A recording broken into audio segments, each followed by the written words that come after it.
अस्सलाम वालेकुम नाज़रीन, मेहरान टीवी सां गॾु मां आहियां सरदार अली लाखो ऐं असां सां गॾु साथ ॾींदो न्यूज़ एंकर मुबशर सोलंगी। सभ खां पहिरियों हिकु नज़र हेडलाइंस ते। अमेरिकी सदर डोनाल्ड ट्रंप चयो आहे त वक़्तु अची वियो आहे त ईरान सां जंग खे ख़तमु करियूं। ईरान सां दोस्ताने तौर या मुश्किल तरीक़े सां मुआहिदो ज़रूर थींदो।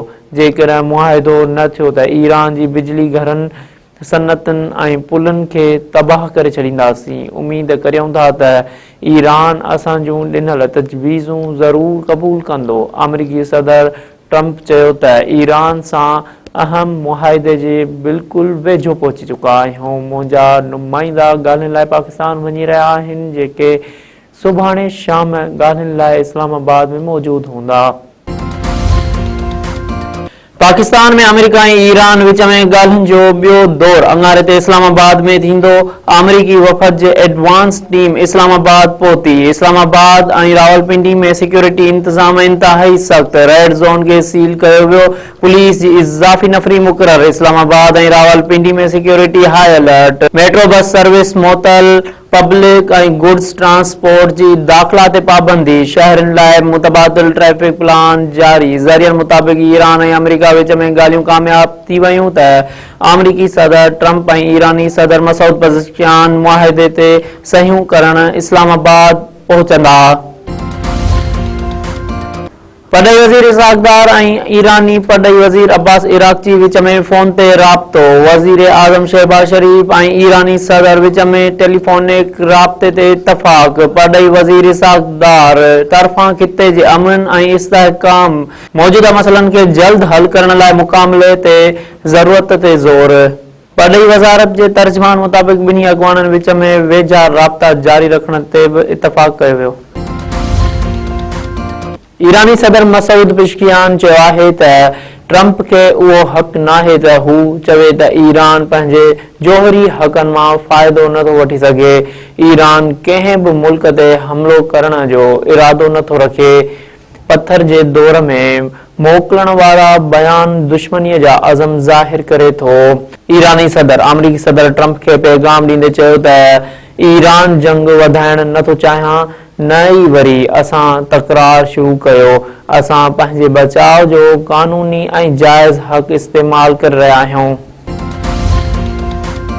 ईरान जे सुप्रीम नेशनल सिक्योरिटी काउंसिल जो चवणु आहे त पाकिस्तान जे ताज़े टियाकड़े वारे कोशिशुनि बाद अमेरिका पारां ईरान खे केतिरियूं ई तजवीज़ूं मिलियूं आहिनि। तजवीज़ुनि जो जाइज़ो वठण बैदि बाज़ाब्ता जवाब ॾिनो वेंदो। ईरानी वफ़द जे सरबराह बाकर कालिबाफ चयो आहे त अमेरिका सां ॻाल्हियुनि में पेशरफ़्त थी आहे, पर अञा बि वॾो फ़ासिलो मौजूदु आहे। अमेरिका जे ईरानी बंदरगाहनि जे नाकाबंदी करणु ॼटको फ़ैसिलो आहे।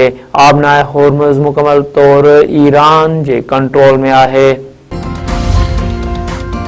सिंध हुकूमत हैदराबाद में 6 MGD वाटर ट्रीटमेंट प्लांटनि लाइ 22 एकड़ ज़मीन जी मंज़ूरी ॾेई छॾी। वॾे वज़ीर मुराद अली शाह जी सदारत हेठि हैदराबाद जे पाणी मंसूबनि बाबति अहम इजलास।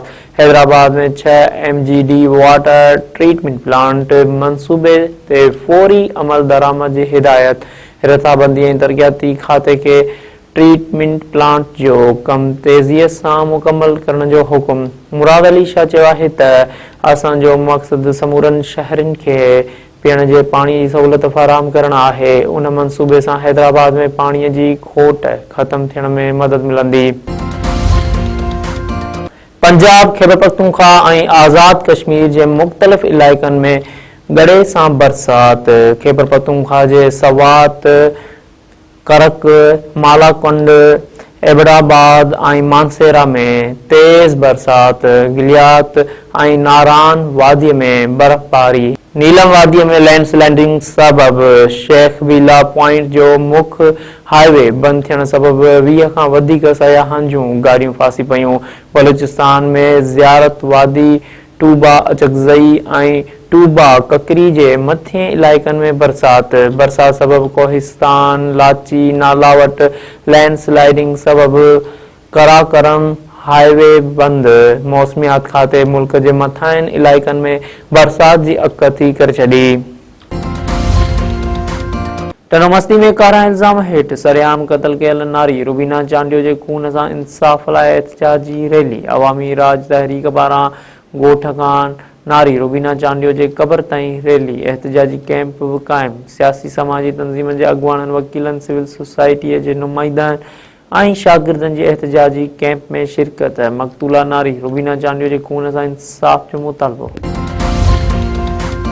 सखर में सवें इंसानी हयातियूं गिड़काईंदड़ 7 धुरनि जे खूनी तकरार जो जिरगो ॿिए ॾींहुं बि जारी। सर्किट हाउस में अली गौहर खान महर जी सरपंचीअ में सैलरा सोलंकी, धोंधू, भुट्टा, कोश, शहर ऐं थड़त धुरनि में हलंदड़ खूनी तकरार जे नेबेरे में धुरनि जा चङा मुड़ुस शरीक। गुज़िरियल ॾींहुं झेड़ींदड़ धुरनि जा बयान कलमबंद कया विया हुआ। अॼु धुरनि खां सवाल जवाब कया वेंदा। जिरगे दौरान सिक्योरिटी जा इंतज़ाम सख़्त। अॼु राति ताईं जिरगे जी फतवा अचण जो इम्कान। कराची में घर मां औरत ऐं संदसि 2 ॿारनि जा लाश मिलिया। सईदाबाद थाणे जे हद नेविल कॉलोनीअ मां हथायल लाशनि जे 35 वरियनि जी समिया ज़ाल शौकत ऐं 14 वरियनि जी शमरोज़ ऐं 12 वरियनि जी महरोज़ तौर सुञाणप। सूबाई घरवज़ीर ज़ियाउल हसन लंजार वाक़िए जो नोटिस वठंदे आला इख्तियारनि खां रिपोर्ट तलब करे वरिती। वगण रोड